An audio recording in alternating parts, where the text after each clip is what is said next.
Hello நண்பர்களே, இன்னைக்கு நம்ம ஹெல் இஸ் அதர் பீப்புள் டிராமாவோட 3வது எபிசோடு தான் பார்க்க போறோம். டிராமாவோட ஓப்பனிங்லயே லீடாங் போன்ல பேசிட்டு இருக்காரு. அப்படியா, நான் அவனை பார்த்தே ஆகணுமே, ஓகே ஒர்க்க முடிச்சு நான் ஸ்ட்ரைட் அங்க வரேன் அப்படிங்கிற மாதிரி சொல்லிட்டு போனை கட் பண்றான். பார்த்தா லீடாங் கிட்ட பேசிட்டு இருந்ததே அந்த இன்சார்ஜ் லேடி தான். இதுக்கு முன்னாடி பார்ட்ல லீடாங்க்கு போன் வந்ததை காட்டியிருப்பாங்க, ஆனா யாரு கூட பேசினாங்கிறத காட்டியிருக்க மாட்டாங்க. அதே நேரத்துல அபார்ட்மெண்ட்டுக்கு வர லீடாங் காருக்குள்ள ஸ்ட்ரேஞ்சரும் டிடெக்டிவும் சண்டை போடுறத பாத்துறான். இவன் போய் கார் டோரை ஓபன் பண்ணா டிடெக்டிவ் செத்து கீழே விழுகிறாரு. இத பாக்குற லீடாங்க்கு செம்ம காண்டாகுது. அப்ப கையில வச்சிருந்த பாக்ஸ கீழே போட்டுறாரு. அதுக்குள்ள ஃபுல்லா மெடிக்கல் ஐட்டமா இருக்கு. நம்ம ஸ்ட்ரேஞ்சரோட கழுத்துலயும் ஒரு இன்ஜெக்ஷனை இறக்கிடுறாரு லீடாங்கு.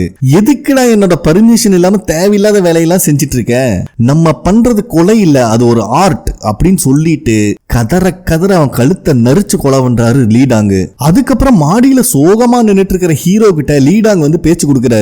அப்ப லீடாங்க அவனை பார்த்து சிரிச்சுட்டே இருக்காரு அப்படிங்கிறது அவனுக்கு தெரியுது. ஓப்பனாவே கேட்டுறான், ஏன் என்னை பார்த்து இப்படி சிரிச்சிட்டு இருக்கீங்க அப்படின்னு. ஐயோ அப்படியெல்லாம் ஒண்ணு இல்ல தம்பி, இது என்னோட நேச்சர் அப்படின்னு சொல்லிட்டு இந்த பீர் அடின்னு ஒரு பீர் எடுத்து கொடுக்குறாரு. அது ஹீரோவா இருக்கட்டும் காமெடியா இருக்கட்டும், ஓசியில பீர் கிடைச்சா யாருதான் வேண்டாம்பா, அதனால அதையும் வாங்கிக்கிறான். அப்ப ஹீரோ வந்துட்டு உங்க கையில அடிபட்டு இருக்கு அப்படிங்கிற மாதிரி சொல்றான். நம்மளுக்கு அதை காட்டல. அப்ப லீடாங்க ஒர்க் பண்ணும் போது ஏதாவது அடிபட்டு இருக்குன்னு சொல்லிட்டு கேஷுவலா பேசிட்டு விட்டுறாரு. அப்பதான் நம்ம ஹீரோ ஒரு ரைட்டர் அப்படிங்கிறது லீடாங்க்கு தெரிய வருது. ஆனா நானும் உன்னை மாதிரி தான்ப்பா, கிட்டத்தட்ட ஒரு விஷயத்தை டிஸ்மேண்டில் பண்றது, அசம்பிள் பண்றது, கிரியேட் பண்றதெல்லாம் நானும் பண்ணிட்டு இருக்கேன் அப்படிங்கிற மாதிரி டென்டல் டாக்டர்ங்கிறத கொலகாண்டா சொல்லிட்டு இருக்கான். அப்ப நம்ம ஹீரோ மனசுக்குள்ளே நினைச்சு பார்க்கறான், யாரா இவன் இந்த அபார்ட்மெண்ட்லயே ரொம்ப ஃப்ரெண்ட்லியா பேசுறானே அப்படிங்கிற மாதிரி. அப்ப லீடாங்க வந்துட்டு உங்களுக்கு என்ன ஜர்னர் ரொம்ப பிடிக்கும் அப்படின்னு கேட்டா ஹீரோ வந்து கிரைம் தான் ரொம்ப பிடிக்கும்னு சொல்லிடுறான். ஐயோ அப்படியா, எனக்கும் கிரைம்னா ரொம்ப ரொம்ப பிடிக்கும் அப்படின்னு லீடாங் பேசிட்டு இருக்கான். பட் ஹீரோ பெருசா ரெஸ்பான்ஸ் பண்ணல. அப்ப லீடாங் இருந்துட்டு ரேமாண்ட் சாண்ட்லர் அப்படிங்கிற ஒரு ஆத்தரை பத்தி பேசுறான். இத கேட்டோன்னு ஹீரோவே இம்ப்ரெஸ் ஆயிரா, ஏன்னா அவனுக்கும் இந்த ஆத்தரை ரொம்ப பிடிக்கும். சோ அப்படியே ஹீரோ லீடாங் கிட்டயும் ஃப்ரெண்ட்லியா பேச ஆரம்பிக்கிறான். அப்ப நம்ம லீடாங் ஹீரோ கிட்ட அவன் இப்ப எழுதிட்டு இருக்கிற கதையை பத்தி சொல்ல சொல்லி கேக்குறான். நம்ம ஹீரோவும் நான் எழுதுற கதையில ஒரு பியானிஸ்ட் தான் சீரியல் கில்லர், அந்த ஊர்லயே ரொம்ப ஃபேமஸான பியானிஸ்ட் அவன். ஆனா ஒரு கட்டத்துக்கு மேல பெரிய சீரியல் கில்லரா மாறி கொத்து கொத்தா கொலை பண்றான் அப்படிங்கிற மாதிரி சொல்றான். நம்ம லீடாங்க்கு இந்த கதை ரொம்பவே பிடிச்சு போயிருது. சரி அவன் எப்படிதான் கொலை பண்றான் அப்படிங்கிற மாதிரி கேக்குறான். அதுக்கு ஹீரோ வந்துட்டு இந்த கதையில பியானிஸ்ட் அவன் கொலை பண்றதுக்குன்னு அவனுக்கு ஒரு சிக்னேச்சர் மூவ் வச்சிருக்கான். எந்த டூல்ஸையும் யூஸ் பண்ணாம அவனோட 2 கையாலையுமே கழுத்தை நரிச்சு அவங்க உயிர் அவங்க உடம்ப விட்டு போறத ஃபீல் பண்ணி கொலை பண்ணுவான் அப்படின்னு இவன் சொல்லிட்டே இருக்கும் போது நம்ம லீடாங்க்கு இப்ப கொஞ்ச நேரத்துக்கு முன்னாடி ஸ்ட்ரேஞ்சரோட கழுத்தை நசுக்கி கண்டம் பண்ணிட்டு வந்ததுதான் ஞாபகத்துக்கு வருது. ஏ மேன், உன் கதை ரொம்ப நல்லா இருக்கு மேன் அப்படிங்கிற மாதிரி லீடாங் சொல்லிடுறான். நம்ம ஹீரோவா மனசை விட்டு சிரிக்கிறான். சாரிங்க தப்பா நினைக்காதீங்க, இந்த அபார்ட்மெண்ட் வந்ததுல யாரும் பேசினதும் இல்ல சிரிச்சதும் கிடையாது அப்படின்னு பக்க பக்கன்னு சிரிச்சிட்டு இருக்கான். அப்ப நம்ம லீடாங் வந்துட்டு எனக்கு என்னமோ உங்க கதையில வர ஹீரோக்கு ஹீட்டை ஃபீல் பண்றது பிடிச்சிருக்குன்னு நினைக்கிறேன் அப்படின்னு சொல்றான். நம்ம ஹீரோக்கு ஒண்ணுமே புரியல பாவம். இத்தனை நாள் ஒரு பியானோவோட கோல்டு கீஸையே பிரஸ் பண்ணி பார்த்தவனுக்கு ஒருத்தரை கழுத்தை நெரிச்சு கொல்லும் போது ஒரு ஹீட் கிரியேட் ஆகும், அந்த ஹீட் அவன் ஃபீல் பண்றது எனக்கு தெரியுது அப்படின்னு சொல்றான். இதை கேட்கிற ஹீரோவே ஒரு நிமிஷம் இம்ப்ரெஸ் ஆயிடுறான். ஐயோ சாரிப்பா, இது உன்னோட கதை, ஜஸ்ட் ஒரு ஒப்பீனியனா தான் சொன்ன அப்படின்னு சமாளிச்சிடறான் லீடாங்க. கொலை பண்றதுல டிகிரி பண்ணிருப்பானாட்டு இருக்கு நம்மால. சோ நம்ம ஹீரோக்கு லீடாங்க பிடிக்க ஆரம்பிச்சிருச்சு. 2 பேரும் பேசிக்கிட்டே ரூம்க்கு வராங்க. ஹீரோக்கு அடுத்த ரூம் தான் லீடாங்கோட ரூம். இவங்க 2 பேருமே ரூம்குள்ள போனதுக்கு அப்புறம் அந்த கிராக் ஒரு மாதிரி சிரிச்சுக்கிட்டு அவர் ரூம்ல இருந்து கோடாரி மம்முட்டி எல்லாம் இழுக்க முடியாம இழுத்துட்டு போறான். ரூமுக்கு வந்த ஹீரோக்கு லீடாங் சொன்ன விஷயம் தான் ஞாபகத்துக்கு வருது. பேசாம நம்ம எழுதுற கதையில இதையும் சேர்த்திடுவோம் அப்படின்ட்டு லேப்டாப் ஓபன் பண்ணா ஆல்ரெடி ஆன்ல இருக்கு. ரொம்பவே கன்ஃபியூஸ் ஆயிடுறான். அப்போ இவனுக்கு ஆல்ரெடி இந்த ரூம்ல ஒரு டைரி கிடைச்சிருக்குன்னா அதை எடுத்து பாக்குறான். அதுல நான் சாகணும், எனக்கு பயமா இருக்கு, எனக்கு வாழணும்னு ஆசையா இருக்கு, ஆனா அவன் என் ரூம்குள்ள என்டர் ஆயிட்டான் அப்படின்னு எழுதி இருக்கு. அப்பதான் ஹீரோக்கு இதுக்கு முன்னாடி பீம் பாய் கிராக் அவன் ரூம்குள்ள வந்ததா சொல்லி சண்டை போட்டிருப்பான். அந்த விஷயம் ஞாபகத்துக்கு வருது. சோ இங்க என்ன நடக்குதுன்னே புரியாம அந்த டைரியை எடுத்த இடத்துலயே வச்சிடறான். நம்மளுக்கு எதுக்குடா தேவையில்லாத வேலை அப்படின்னு. ஹீரோவும் லீடாங் சொன்ன விஷயத்த அவன் ஸ்டோரியில ஆட் பண்ணிட்டு இருக்கான். அதே டைம்ல ஆளே இல்லாத ஒரு இடத்துல கார் நிக்குது. அதுல இருந்து 3 பேர் இறங்குறாங்க. ஒருத்தன் கண்ணாடிக்காரன், ஒருத்தன் கிராக், இன்னொருத்தன் கிராக்கா நடிச்சிட்டு இருக்கிறவன். சோ இவனுக்கு 2 டெட் பாடியை கொண்டு வந்து கஷ்டப்பட்டு குழி தோண்டி புதைக்கிறானுங்க. அப்ப அந்த கிராக் இந்த பாடி ரொம்ப ஹீட்டா இருக்கு, சாவுடான்னு மிதிக்கிறான். அதே நேரத்தில் நம்ம ஹீரோ அவன் கதையில இருக்கிற ஹீரோ ஸ்கிரிப்ட் எழுதிட்டு இருக்கான். ஒருத்தரை கொல்லும் போது அந்த ஹீட்டை அனுபவிச்சு கொல்றதுதான் என்னோட ஹீரோ. கொல்லும் போது கூட சாவுன்னு தான் அவன் கத்துவான் அப்படின்னு சொல்ல இங்க நடந்துட்டு இருக்கு.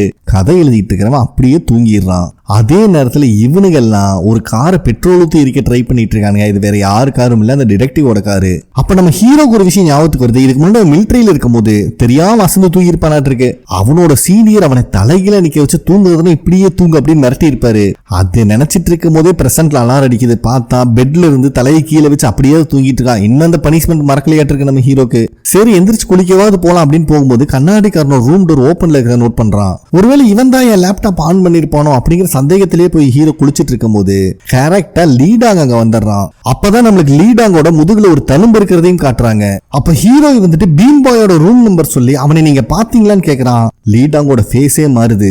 ஏன்பா திடீர்னு அவனை பத்தி விசாரிக்கிற அப்படின்னு கேட்டா, இல்ல 2-3 நாள் அவனை ஆளவே காணும், அதனாலதான் கேட்டேன் அப்படிங்கிற மாதிரி சொல்லிடுறான். அப்ப லீடாங் வந்துட்டு சீக்கிரம் ஒர்க் முடிச்சுட்டு வா, இன்னைக்கும் நம்ம சரக்கு அடிக்கலாம் அப்படிங்கிற மாதிரி சொல்றான். ஐயோ சாரிப்பா, இன்னைக்கு என் கேர்ள் ஃப்ரெண்டோட டின்னர் இருக்கு, என்னால வர முடியாது அப்படின்னு ஹீரோ சொல்லிடுறான். சோ இவனுக்கு கேர்ள் ஃப்ரெண்ட் இருக்கிற விஷயம் இப்போ லீடாங்குக்கு தெரிஞ்சிருச்சு. அங்கிருந்து வெளியே வந்த இந்த கிராக்கு வேற பெக்க பெக்க பெக்கன்னு சிரிச்சு இவனை வெறு பேத்துறாங்க. அப்ப கரெக்டா இன்சார்ஜ் லேடி வேற இவன் மேல அக்கறை இருக்குமே, தம்பி பாரு தலையெல்லாம் ஈரமா இருக்கு, நல்லா துவட்டிக்க அப்படின்னு பேசிட்டு போகுது. சோ ஹீரோவும் அந்த இன்சார்ஜ் லேடி கூப்பிட்டு தயவு செஞ்சு அந்த கண்ணாடிக்காரனை ரூம் டோர் க்ளோஸ் பண்ணி வைக்க சொல்லுங்க அப்படின்னு கம்ப்ளைண்ட் பண்ணிட்டு போயிடுறான். அதுக்கப்புறம் வேலைக்கு கிளம்புறதுக்கு முன்னாடியும் கூட பயபுல கிரிமினலா யோசிக்கிறேன்னு நினைச்சு லேப்டாப்குள்ள சின்ன நூல் மாதிரி எதையோ வைக்கிறான். யாராவது ஓபன் பண்ணா அது வெளியே வந்து உழுகுருக்கு. அது மட்டும் இல்லாம ரூம்ல எந்தெந்த பொருள் என்னென்ன பொசிஷன்ல இருக்குன்னு போட்டோ வேற எடுத்து வச்சுக்கிறான். ஏன்னா இவன் ரூமுக்கு யாரோ வராங்க அப்படிங்கிற சந்தேகம் எனக்கு இருக்கு. அங்கிருந்து வெளியே வந்தா இந்த கண்ணாடிக்காரன் நல்லா விசித்திரமா பிறந்த விசஜந்து மாதிரி இருந்துட்டு முறைச்சு முறைச்சு பார்த்துட்டு இருக்கான் ஹீரோவை. இவருக்கு என்ன பேசுறதுனே தெரியல. ஒரு வழியா இன்சார்ஜ் லேடி அங்க வந்து கண்ணாடிக்காரன் திட்டிட்டு இருக்காங்க, ஒழுங்கு மரியாதை டோரை சாத்திக்க அப்படின்னு. இந்த கேப்ல ஹீரோ வெளியே வந்துறான். டியூட்டிக்கு போயிட்டு இருக்கிற ஹீரோவை மாடியில இருந்து லீடாங்கும் அந்த கிராக் மாதிரி நடிச்சிட்டு இருக்கிறவனும் பார்த்துட்டு தான் இருக்காங்க. அப்ப லீடாங் இருந்துட்டு எந்த பிரச்சனையும் மாட்டிக்காதீங்க, அந்த பீம் பாயை இன்னைக்கு நீ நல்லா பாத்துக்கோ அப்படின்னு சொல்லிட்டு கிளம்புறான். சோ வேலைக்கு போயிட்டு இருக்கிற ஹீரோ அங்க ஒரு பூனை ரொம்பவே பயந்து போயிருக்கிறத பாக்குறான். அதனால அங்க இருக்கிற கடைக்கு போய் கேட் ஃபுட் எல்லாம் வாங்கிட்டு வந்து கொடுக்குறான். அப்ப அங்க பக்கத்துல இருக்கிற ஒரு ஆளு, தம்பி பூனைக்கெல்லாம் ஃபுட் வச்சு பழக்காத, நைட் எல்லாம் தூங்கவே முடியல, ரொம்ப டிஸ்டர்பன்ஸா இருக்குன்னு சொல்லிட்டு அந்த ஃபுட்டை எட்டி உதச்சிட்டு அவன் பாட்டுக்கு போயிடுறான். இப்ப நம்மளுக்கு ஸ்டேஷன்ல இருக்கிற ஜங்க தான் காட்டுறாங்க. நோட்டீஸ் போர்டுல இருக்கிற மிஸ்ஸிங் பர்சனோட டீடைல் பார்த்துட்டு இருக்கும்போது தூரமா இந்த ஒரு லேடி இந்த போலீஸ் ஸ்டேஷன்ல நோட் விடுறத அவங்க பாக்குறாங்க. அப்பதான் இந்த லேடி யாருங்கிற விஷயம் ஜங்குக்கு ஞாபகம் வருது. சோ இவங்களும் வந்து அந்த லேடி கிட்ட பேச்சு கொடுக்கும் போதுதான் ஃபர்ஸ்ட் இவனுக்கு ஒருத்தனை கால் பண்ணிருப்பானுங்க பாத்தீங்களா, அவன் பேர் குமாலி, அவனோட ஒய்ஃப் தான் இவங்க. ஏமா அவங்க ஹஸ்பண்டுக்கு என்ன நடந்துச்சு நீங்க தெரிஞ்சுக்கணுமா அப்படிங்கிற மாதிரி ஜங்கு கேக்குறாங்க. அதே நேரத்துல அபார்ட்மெண்ட்ல கண்ணாடிக்கார அங்க இருக்கிற ஒரு மூட்டை எட்டி உதச்சு ஃபர்ஸ்ட் இதை கிளீன் பண்ணுங்கடா அப்படின்னு சொல்றான். அதுக்குள்ளதான் அந்த குமாலிய கொத்து போட்ட மாதிரி போட்டு வச்சிருக்கானுங்களாட்டு இருக்கு. அதே ரூம்ல தான் நம்ம பீம்பாய அநியாயத்தை கட்டி போட்டு வச்சிருக்கானுங்க. அவங்கிட்ட வர கண்ணாடிக்கார தம்பி தூங்காத, எந்திரி, கொஞ்ச நேரத்துல எல்லாமே முடிஞ்சிடும் அப்படின்னு சொல்லிட்டு ஒரு மார்க்கர் எடுத்து அவன் கழுத்துல ஒரு மார்க் போடுறான். அப்புறம் பக்கத்துல கிராக்கு கிட்ட இங்க பாரு இவன் தலையை நான் தனியா வெட்டி எடுத்துறேன், எல்லாத்தையும் நீங்க 2 பேரும் சேர்ந்து கிளீன் பண்ணிருக்கடா அப்படிங்கிற மாதிரி சொல்றான். அப்பவுமே அந்த கிராக்கு எனக்கு பீம் பாயோட கை தான் வேணும், ஏன்னா ஆல்ரெடி நான் வந்து பெட் கட்டிட்டேன் அப்படின்னு அடம் பிடிச்சிட்டு கிடக்குறான். அது மட்டும் இல்லாம புதுசா ஒருத்தன் வந்திருக்கான் பாத்தீங்களா ஹீரோன்னு சொல்லிட்டு, அவன் ரொம்ப சாஃப்டா இருப்பான், அவனை வெட்டுறதுக்கு ரொம்பவே நல்லா இருக்கும் அப்படின்னு சொல்றான். இதை கேட்கிற கண்ணாடிக்காரனுக்கு காண்ட் ஆகுது. டேய் ஸ்ட்ரேஞ்சருக்கு என்ன நினைச்சுன்னு பாத்தீங்கல்ல, ஒழுங்கு மரியாதை சொல்ற வேலையை மட்டும் செய்யுங்க, இல்லைன்னா நம்ம கதையை முடிச்சிருவான் அப்படிங்கிற மாதிரி இவன் மத்தவங்களுக்கு வார்னிங் கொடுக்கறான். இவனுங்க வேற பீம் பாயோ உடம்ப பார்த்துட்டு ரொம்ப அகலமா இருக்கான், எந்த சைடு குத்தனாலும் கத்தி இறங்கும், எங்கெங்க எவ்வளவு கிலோ கறி எடுக்கலான்னு கசாப்பு கடக்கான மாதிரி பேசிட்டு இருக்கானுங்க. வேலைக்கு போயிட்டு இருக்கிற ஹீரோயினுக்கு தான் போன் பண்ணி பேசிட்டு இருக்கான். பாவம் அவளுக்கும் ஒர்க் ரொம்ப பிரஷரா இருக்கு, பேசுறதுக்கே டைம்ல ரெஸ்ட் ரூம்குள்ள வந்து ஒளிஞ்சு பேசிட்டு இருக்கா. இந்த மாசம் நாங்க 4 ப்ராஜெக்ட் லான்ச் பண்ண வேண்டியது இருக்கு, எனக்கு சுத்தமா டைம் கிடையாது, இப்போதைக்கு மீட் பண்ணவே முடியாது, என்னை இங்க வச்சு செஞ்சிட்டு இருக்கானுங்க அப்படிங்கிற அவ புலம்புறா. பதிலுக்கு ஹீரோ வேற எனக்கு பார்க்குன்னு ஒருத்தர் இன்சார்ஜா கொடுத்துருக்கானுங்கம்மா, வாயவும் திறக்க மாட்டேங்கிறான், வேலையும் கொடுக்க மாட்டேங்கிறான், ரொம்ப ரூடா பிஹேவ் பண்றான். இவன் புலம்பிட்டு இருக்கும் போதே அவளை ரெஸ்ட் ரூம் வெளியே நிறைய பேர் டிஸ்டர்ப் பண்றாங்க, அதனால போன் கட் பண்ணிட்டு போயிடுறான். அப்ப ஹீரோயினோட சீனியர் இருந்துட்டு அவ பண்ண ஒர்க்ல நிறைய மிஸ்டேக்ஸ் இருக்கு, திருப்பி ரீவொர்க் பண்ண சொல்லி கொடுத்துறாங்க. இது அவளுக்கு செம்ம காண்ட் ஆகுது.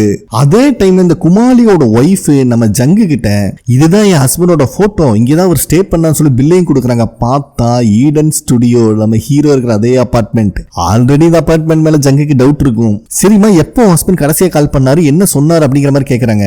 அதுக்கு அவன் ஒய்ஃப் இருந்துட்டு அவர் இருக்கிற இடம் ரொம்ப பயமா இருக்கு, நிறைய ஸ்ட்ரேஞ்சர்ஸா இருக்காங்க, கொலை பண்ண ட்ரை பண்றாங்கன்னு அவர் கடைசியா சொன்னாரு. ஆனா நான் சீரியஸா எடுத்துக்கல. ஏன்னா நான் ஒர்க் பண்ற ரெஸ்டாரண்ட் ரொம்ப தூரமா இருக்கிறதுனால நாங்க 2 பேரும் ஒன்னா இல்ல தனித்தனியா இருக்கோம் அப்படிங்கிற விஷயத்த அவங்க சொல்றாங்க.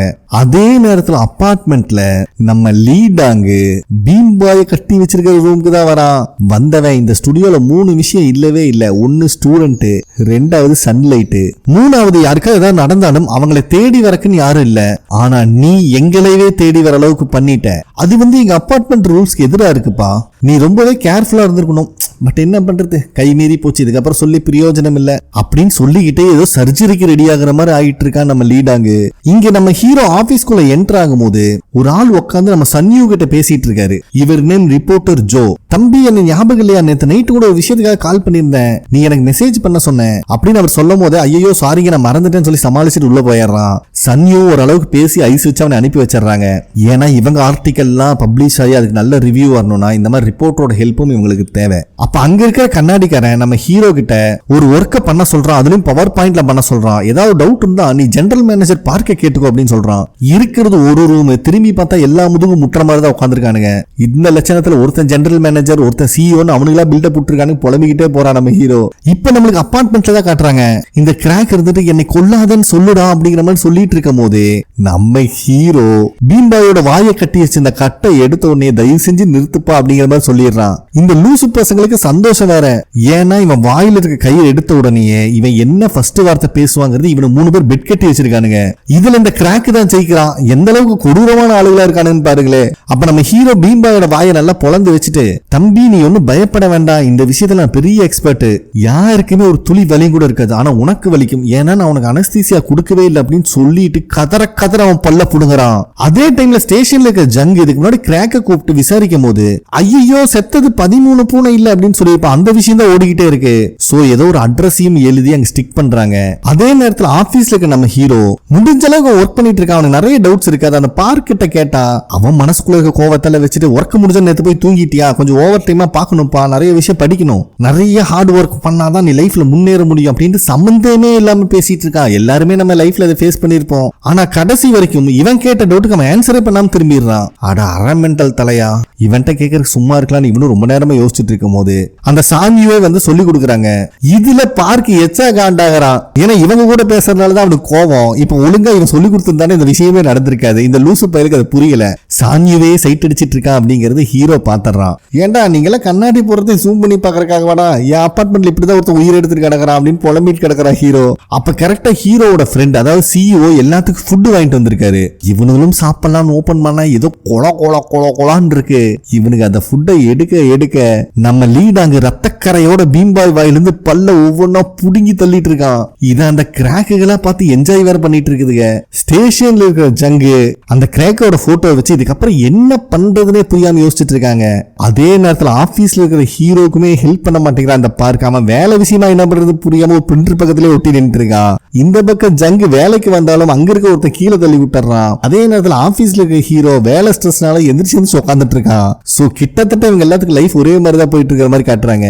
கீழே விழுந்ததுல ஜங்கு ஒரு அட்ரஸ் எழுதி வச்சிருப்பான் பாத்தீங்களா, நோட்டு கீழே விழுந்துருது. அதே டைம்ல நம்ம லீட் அங்கேயும் காட்டுறாங்க. பைபிள்ல பகல் டைம் ஆச்சுன்னா பர்ஃபெக்ட் டாக்டரா மாறிடுறாரு. வர பேஷண்ட்டுக்கெல்லாம் பல்ல பத்தி அவ்வளவு டீட்டெயிலா எக்ஸ்பிளைன் பண்ணிட்டு இருக்காரு. வேலையெல்லாம் முடிச்சு வந்ததுக்கு அப்புறம் தான் சுயரூபத்தையே காட்டுறாங்க. நம்ம பீம்பாயோட பல்ல புடுங்கினாரு பாத்தீங்களா, அந்த பல்ல வச்சு மோதிரம் செஞ்சுட்டு இருக்கா நம்ம லீட் அங்க. அத ஒரு பாக்ஸ்ல வைக்கும் போது தான் காட்டுறாங்க. பைபிள்ல ஏற்கனவே நிறைய மோதிரம் செஞ்சிருக்கா. அந்த மாதிரி திருப்பி நம்ம ஹீரோக்கு வேலையில் டவுட் வந்துருது. வேற வழி இல்ல, பார்க்க கிட்ட தான் கேட்டாகணும். ஐயா ஒரே ஒரு நிமிஷம் இதை பார்த்து கொஞ்சம் டவுட்டை கிளியர் பண்ணீங்களா அப்படிங்கிற மாதிரி ரொம்ப பொறுமையா கேட்கறான். ஆனா பார்க்க தான் ஹீரோ பிடிக்காது. ஏன்டா இந்த ஒரு சின்ன பேசிக் கூட தெரியும், இப்ப நீ எல்லாம் கிராஜுவேட் ஆனே, ஆன்லைன்ல தேடினாலே 1000 சொல்யூஷன் இது கிடைக்கும் அப்படின்னு வாருன்னு வாரிட்டு இருக்கான். கடுப்பான ஹீரோ பக்கத்துல இந்த கீபோர்டு எடுத்து மண்டையிலேயே போட்டுறான். வாய மூடுறா மலக்குறங்க அப்படின்னு. பார்த்தா எல்லாம் இவனோட இமேஜினேஷன். பண்ணணும்னு தோணுது பட் பண்ண முடியல. அப்ப கரெக்டா சிஇஓ வந்து ஒர்க் முடிஞ்சல கிளம்பிக்கோங்கன்னு சொல்லிடுறாரு ஸ்கூல் ஸ்டூடெண்ட்ஸ் மாதிரி. இவன் கிளம்புறதுக்கு முன்னாடி கூட ஹீரோவை பார்த்து இதெல்லாம் பத்தாது தம்பி, நீ நிறைய கத்துக்கணும், அதே நேரத்துல யாருக்கிட்ட எப்படி இருக்கணும்னு தெரிஞ்சு வச்சுக்கோ அப்படின்னு வார்னிங் பண்ணிட்டு போறான் இந்த குண்டு பையன். பாவம் நம்ம ஹீரோக்கு என்ன பண்றதுனே தெரியல. எனக்கு இன்னைக்கு ஓவர் டைம் இருக்கு, நம்ம வீக்கெண்ட்ல மீட் பண்ணலாம்னு ஹீரோ மெசேஜ் தட்டி விட்டுறான். அதே நேரத்துல ஜங்கு அவங்க ஒரு அட்ரஸ் நோட் பண்ணி வச்சிருந்தாங்க, அங்கதான் வந்திருக்காங்க. இது வேற யாரும் அட்ரஸ் இல்ல, அந்த 2 கிராக் இருக்கானுங்களா அவனுக்கு அட்ரஸ் தான் இது. அப்ப அங்க இருக்கிற பெரியவர் இவனுக்கு பிறந்ததுல இருந்து ரொம்ப வித்தியாசமா நடந்துகிட்டானுங்க. பட் நான் சொல்றது யாருமே நம்பல, நான் ரொம்ப குடிச்சிட்டு பேசுறேன்னு நினைச்சுக்கிட்டாங்க. பண்ணிட்டானுங்க. ஆனா எனக்கு இன்னும் நல்லா ஞாபகம் இருக்கு, என்னை கொலை பண்றதுக்கு அவனுக்கு தான் இங்க நெருப்பே வச்சானுங்க அப்படின்னு சொல்றாரு. சரிங்க சார், அவங்களுடைய பொருளோ இல்ல போட்டோஸோ ஏதாவது இருக்கா அப்படிங்கிற மாதிரி ஜங் கேக்குறாங்க. அப்ப அந்த பெரியவர் ஒரே ஒரு கீ செயினை மட்டும் தான் கொண்டு வந்து கொடுக்குறாரு. சோ இவங்களும் அந்த கீயை யூஸ் பண்ணி அவுட் ஹவுஸ்ல அவனுக்கு ஸ்டே பண்ணியிருந்த அந்த வீட்டை ஓபன் பண்றாங்க. பின்னாடி அந்த பெரியவரும் வராரு. ஒரு நிமிஷம் ஜங்குக்கு தூக்கி வாரி போட்டுருது. பட் வந்தவர் அங்கிருந்து ஒரு பாக்ஸை எடுத்து ஜங்கு கையில கொடுக்குறாரு. நான் இவனுக்கு 2 பேர்த்து ஆசிரமத்துக்கு அனுப்பிட்டேன், அதுக்கப்புறம் எனக்கு இதுதான் அவனுக்கு கிஃப்டா திருப்பி அனுப்புனானுங்க அப்படிங்கிற மாதிரி சொல்றாரு. ஜங்கு இருந்துட்டு நான் செக் பண்ணி பார்த்துட்டு போயிட்டு அப்புறமே கொண்டு வந்து ரிட்டர்ன் பண்றேன் அப்படிங்கிற பர்மிஷன் கேக்குறாங்க. ஆனா அந்த பெரியவர் இதை நான் பார்க்கவே விரும்பல, தயவு செஞ்சு தூக்கி வீசிரு இல்ல எரிச்சிரு அப்படின்னு சொல்லிட்டு போயிடுறாரு. இவங்களும் வீட்டுக்கு வந்து அந்த பாக்ஸ் ஓபன் பண்ணா உள்ள ஃபுல்லா வீடியோ கேசட்ஸா இருக்கு. அதுல ஃபர்ஸ்ட் கேசட்ல 1998 ஸ்பிரிங் ஆர்பனேஜ் அப்படின்னு எழுதி இருக்கு. இப்பதான் டெக்னாலஜி நிறைய மாறிச்சு, அந்த கேசட் போடுறதுக்கு டெக் வேணும் இல்ல. சோ இவங்களோட ஸ்டோர் ரூம்ல இருந்து பழைய டிவி ஒன்னு எடுத்துட்டு வராங்க. அதுல இந்த கேசட்டையும் போட்டு பிளே பண்ணி பாக்குறாங்க ஜங்கு. அதுல இவனுங்க எங்க போனாலும் ஒன்னாதான் இருந்திருக்கானுங்க. ஒரு கட்டத்துல எங்க கையில ஒரு தவளை மாட்டிக்கிச்சு, இத நம்ம கொல்ல போறோம் அப்படின்னு சொல்லிட்டு அதை ஒரு நெட்ல வேற போட்டு வச்சிருக்கானுங்க. அப்போ ஒரு லேடி வாய்ஸ் கேக்குது, என்னடா பண்ணிட்டு இருக்கீங்க ராஸ்கல்களா அப்படின்னு. அந்த லேடி வந்து பார்த்தா இவனுக்கு தவளைய புடிச்சு வச்சிருக்கானுங்க. லேடிய பாக்குற ஜங்குக்கு தூக்கி வாரி போடுது. வேற யாரும் இல்ல, அந்த அபார்ட்மெண்ட் இன்சார்ஜ் லேடி இருந்தாங்களா, அவங்க தான் இந்த ஆர்பனேஜ்ல இவனு கூட இருந்திருக்காங்க. சரி தவளை நல்லா இருக்கு, இன்னைக்கு தவளை கால்ல உங்களுக்கு சூப் வச்சு கொடுக்குறேன் அப்படின்னு சொல்லிட்டு அந்த லேடி வரை பேசிட்டு இருக்கு. இவனுதான் சைக்கோ கொலகாரன்னு பார்த்தா இந்த லேடி பெண் உருவத்துல பேயா இருப்பாளாட்டு இருக்கு. இவங்க இதை நினைச்சு பார்த்துட்டே இருக்கும்போது இன்சார்ஜ் லேடி ஏதோ காய்கறி கட் பண்ற மாதிரி எதையோ கட் பண்ணிட்டு இருக்காங்க. அதை போட்டு பாயில் பண்ணும் போது நம்மளுக்கே காட்டுறாங்க அது மனுஷக்கரியா என்ன கருமனே தெரியல. அதே டைம்ல வீட்டுல இருக்கிற ஹீரோயின் இன்னும் ஒர்க்க முடிச்ச பாடு இல்ல. அப்ப ஹீரோ ஒர்க்க முடிச்சிட்டு கால் பண்றான். பட் ஹீரோயின் பிஸியா இருந்தனால அந்த கால் எடுக்க முடியல. வீட்டுக்கு வரும்போது தான் ஹீரோக்கு அந்த பூனையோட ஞாபகம் வருது. பாவம் பசியா இருக்கும்லன்னு சொல்லிட்டு அதுக்கு போய் ஃபுட்டு வாங்குறான். இங்க அபார்ட்மெண்ட்ல 2 கிராக்குகளும் ஒரு சாக்கு மூட்டையை தூக்க முடியாம தூக்கிட்டு வரானுங்க. இதுல இவங்க 2 பேத்துக்குள்ள சண்டை வேற, யாரு முன்னாடி தூக்கலாம் யாரு பின்னாடி தூக்கலான்னு. அங்க வர இன்சார்ஜ் லேடி ஒரு கிராக்கோட மண்டையிலேயே போட்டு நீதான சின்ன பையன் முன்னாடி தூக்கிட்டு போன அப்படின்னு மிரட்டுது. இதுகெல்லாம் என்னன்னு தெரியல, இவ்வளவு கணக்கு கொடுவதுக்கு இருக்காங்க. இவங்களும் நகர்த்த முடியாம நகர்த்திட்டு ஒரு இருட்டா இருக்க ரூம் கொண்டு போயிடுறானுங்க அந்த சாக்கு மூட்டைய. ஹீரோவும் ஃபுட்டு வாங்கிட்டு வந்து காலையில அந்த பூனை பார்த்த இடத்துலயே வைக்கிறான். பட் பூனை அங்க இல்ல. அப்பதான் இந்த 2 கிராக்குகளும் இந்த சாக்கு மூட்டையை இழுக்க முடியாம இழுத்துட்டு போறத ஹீரோ பாத்துறான். இவனுக்கு கியூரியாசிட்டி தாங்க முடியல, ஏன்னா அவனுக்கு மேல ஆல்ரெடி சந்தேகம் இருக்கு. அப்படி என்னத்தை தான் எடுத்துட்டு போறானுங்க. ஹீரோவும் தூரமா இருந்து நோட்டை விட்டுட்டே தான் இருக்கான். ஒரு கட்டத்துல லைட்டா சத்தம் வந்துருது. ஹீரோ ஒளிஞ்சுக்கிறான். சரி போயிருப்பானுங்கன்னு எட்டி பார்த்தா கிராக்ல ஒருத்தர் அங்கதான் நின்று இருக்கான். ஹீரோக்கு உசிரே இல்ல. இப்பதான் காட்டுறாங்க அவன் ஹீரோவை தேடி வரல, அங்க இருக்கிற பூனையை தேடி வந்திருக்கான். இதனால அங்க இருக்கிற இன்னொரு கிராக் காண்டாகிறான். டேய் நான் ஒண்ணுதான் கொண்டிருக்கேன், ஆனா உன்னால போலீஸ் ஸ்டேஷன் வரைக்கும் போயிட்டு வந்துட்டேன், ஒழுங்குமுறையா வந்து மூட்டையை தூக்கூட அப்படின்னு மிரட்டிட்டு இருக்கான். சோ இவனு 2 இப்படியே பேசிட்டு இருக்கிற பாக்குற ஹீரோக்கு ஏதோ லூசுத்தனமா வளர்றாங்கன்னு நினைச்சிட்டாங்க. கிளம்பலான்னு பார்க்கும் ஒரு பாட்டில் ஸ்லிப்பாய் உழுக போயிருது. ஒரு வழியா ஹீரோ அந்த பாட்டில குடிச்சிடறான். சத்தமும் அவனுக்கு கேட்கல. அப்பாடா தப்பிச்சிட்டான் அப்படின்னு நினைச்சிட்டு இருக்கும் போது ஹீரோக்கு பின்னாடியே லீடாங் நிக்கிறான். என்ன ராஜா பாத்துட்டு இருக்க அப்படின்னு கேட்ட உடனே ஹீரோக்கு உசிரே போயிருது. ஓ அவனுங்களா, அவனுக்கு ட்வின்ஸ் தானே, நம்ம அபார்ட்மெண்ட்ல தான் ஸ்டே பண்ணிருக்கானு அப்படின்னு தெரியாத மாதிரியே லீடாங் பேசுறான். அதுக்கப்புறம் அவனுக்கு கூப்பிட்டு என்னடா பண்றீங்க அப்படின்னு கேட்டான். இல்ல அந்த ஓனர் லேடி தான் குப்பையெல்லாம் போய் போட்டு வர சொன்னாங்க, இப்படி எல்லாம் நாங்க ஹெல்ப் பண்ணா எங்களுக்கு வாடகையில காசு கம்மி பண்ணிடுவாங்க அப்படின்னு சொல்லிட்டு இருக்கான். அப்ப லீடாங்க எடுத்துட்டு நானும் கூட டெட் பாடி தான் கொண்டு போறீங்கன்னு நினைச்சேன்டா, ஏன் சாமி நீயும் அப்படிதான் நினைச்சேன்னு ஹீரோவை மாட்டி விட்டுறான். ஹீரோவை பாக்குற 2 கிராக்குகளுக்கும் மூஞ்சியா மாறுது. அப்போ லீடாங்க இருந்துட்டு குப்பையை ஏன்டா இங்கே வீசுறீங்க அப்படின்னு வில்லத்தனமா கேட்கறான். அதாவது டெட் பாடியை ஏன்டா இங்கே டிஸ்போஸ் பண்றீங்க அப்படின்னு இன்டைரக்டா மிரட்டுறான். அதுல தெளிவா ஒருத்தர் இருப்பான் பாத்தீங்களா, அவன் இருந்துட்டு கேமரா இல்லாத இடத்துல தான் இந்த லேடி என்னை வீச சொன்னாங்க, ஏன்னா நம்ம ஏரியால குப்பை தொட்டியே கம்மியா இருக்கு அப்படின்னு சொல்லிடுறான். அப்ப லீட் அங்க வந்துட்டு இனிமேல் இந்த மாதிரிலாம் வீசாதீங்க, அந்த லேடி கிட்ட நான் பேசிக்கிறேன் அப்படின்னு சொல்லிட்டே இருக்கும்போது ஹீரோ அந்த பேக்கை ஓபன் பண்ணுங்க அப்படின்னு சொல்லிடுறான். லீட் அங்கே ஃபேஸ் மாறுது. அப்ப அந்த கிராக்ல ஒருத்தன் கத்திய ஹீரோ விட்டு கொடுத்து நீயே ஓபன் பண்ண அப்படின்னு சொல்றான்.